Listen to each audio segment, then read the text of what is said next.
रुक करते हैं दिलचस्प अजीब खबरों की जानिब। सोशल मीडिया पर मशहूर शख्सियात से मुतालिक आपने सुना होगा कि वो स्पॉन्सर्ड पोस्ट शेयर करने के पैसे वसूल करती हैं, लेकिन इंस्टाग्राम पर कुत्तों के ऐसे अकाउंट भी बने हुए हैं जो एक पोस्ट के हजारों डॉलर वसूल करते हैं और इनकी सालाना आमदनी लाखों डॉलर में है। इन कुत्तों ने गुज़िश्ता 12 महीनों में स्पॉन्सर शुदा पोस्ट शेयर की हैं। ये कुत्ते इंस्टाग्राम पर एक तस्वीर शेयर करने का 1000 से 600 डॉलर वसूल करते हैं और इनके अकाउंट भी तस्दीक शुदा हैं।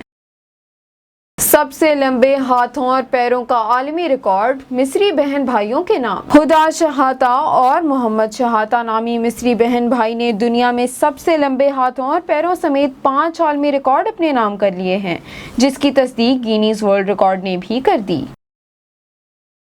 फिलिपाइन के सदर की हिदायत पर टैक्स ना देने वाले दौलतमंदों की 12 लाख डॉलर की मालियत की 34 लग्जरी गाड़ियों को बिल्डोजर से टुकड़े टुकड़े कर दिया गया। आलमी खबर रसां इदारे के मुताबिक फिलिपाइन में टैक्स ना देने वाले दौलतमंदों से परेशान सदर रॉड्रिगो ने महकमा कस्टम को 12 लाख डॉलर मालियत की 34 लग्जरी गाड़ियों को नीलाम करने के बजाय तबाह करने का हुक्म दे दिया।